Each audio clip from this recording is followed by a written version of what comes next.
guys, so Sevi here. So may bago tayo pag-uusapan ngayong araw at ito ang Philippine Jeepney. This video is brought to you by Sevi 13 Travel and Tours pala, by the way. So tara, biyahe tayo. So ngayon, ang pag-uusapan natin ang Philippine Jeepney. So ano nga ba meron sa Philippine Jeepney? So ito, meron akong category na aking hinati-hati ko siya sa ilang category. So ito, merong jeep na maliit, mahaba, tama lang, makulay, plain, boring, saka super artistic. So ano-ano ba yan? Makikita natin yan dito. So ito, so makikita nyo, gaya ng jeep sa Pilipinas. Hindi lahat per ganyan. So merong biyaheng Quiapo, Makati, EDSA, Recto, within Manila, Metro Manila, at basta buong Pilipinas, may jeep naman. Yun nga, iba-iba lang biyahe nila. Syempre, depende sa lugar. So, ayan. Yan yung madalas pa na pinapakita pag sinesearch ang Philippine Jeepney. So, ito. Ang unang jeep ay ang maliit or small. Kita nga sa no. So, ito si Jeepito, na-feature siya na smallest jeepney sa Pilipinas na functioning. Di siya pinapapasada, syempre, pero okay siya. Na-feature siya ng KMJS eh. Ayun, ang cute to. Tapos ito naman yung mahaba. Grabe, ang cute din naman kasi no? Haba din. So yung mga ganitong jeep naman, yan yung mga pinapapasada din. Tapos yung mga ganyan, ang pwedeng pasahero niyan sa kaliwa kanan, pwedeng 10, pwedeng 15 kada side, ganun. So 30 na rin yun, 30, ganun. So ganyan yung mga mahabang jeep. Kadalasan sa probinsya or sa ilang parts ng Manila, ganyan yung mga habang jeep. Alam mo yung isang biyahe pa lang, parang boundary na agad, ganun. Mga ganun. Yan yung mga habang jeep.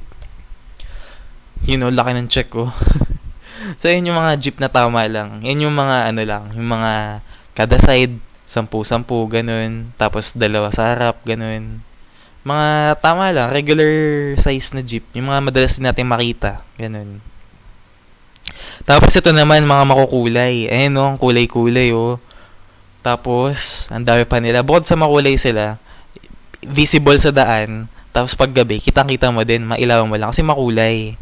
Ayan grabe Pag ganyan yung mga jeep sa atin, parang sarap lagi sumakay. Kasi, hindi boring ang kulay parang kada makikita mo parang gaganahan ka din na sumakay ganun kasi makulay ganun, tapos nakakatawa din syempre kahit papaano.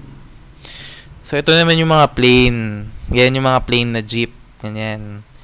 So itong type ng jeep na to, hindi siya pinapapasada, private siya, pero ayan, ginagawa siyang hauler or mover ganun ng mga pamilya ganyan. Tapos ayan, plain, literal, na wala siyang ganong decals, wala ganong whatever. Pero, jeep siya at functioning siya. Yun ang importante. Shoutout dun sa, sa Mitsubishi sa likod niya, na feature pa. So, ito. Ayan, mga boring na jeep. Well, actually, kataka nga din ako bakit tinatawag na jeep to. Hindi naman jeep to. Bus yan eh. Pero tinatawag nilang modern jeep or yun nga, e-jeep, mga ganyan. Well, para sa akin hindi. Ang boring niya eh. Maski yung 2 pusa yun, board na board Grabe. So ito, modernization ng jeep sa Pilipinas. Ito yung pinupush nila na ganyang itsura daw. Sinasabi nila, hindi daw pinapapilit, pero ganyan yung mga supported nila. Pero meron din naman mga jeep na na modern, then pasok sa standards ng LTO, LTFRB, saka ng government. Pero yun nga, kadalasan ganito yung makikita natin na modern daw.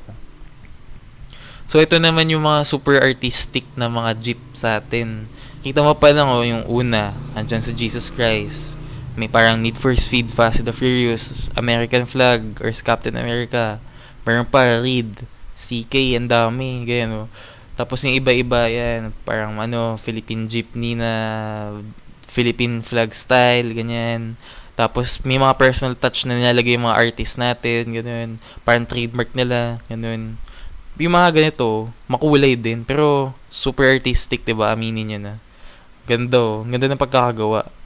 Yun nga lang, bihira yung mga ganito na sa ngayon, sa panahon ngayon, Kasi parang ini-scrap na or ano eh. Pero, kung ako lang masusunod, ganito yung mga jeep na gusto ko masakin madalas. Kasi ang ganda tignan, no?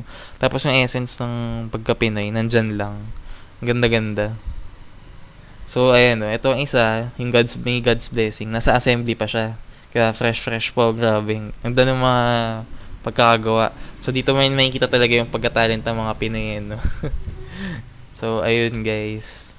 So, ayun pala. Salamat sa pakikinig sa aking short na video or kwentuhan. So, ayan. Thank you for listening. Kung umabot pa kayo sa part ng video na to, thank you sa panonood. At, di ko na sabihing mag-subscribe kayo. Pero kung gusto nyo pa ng mga ganitong videos or stay tuned lang kasi marami pa to. Okay, guys. Bye-bye muna.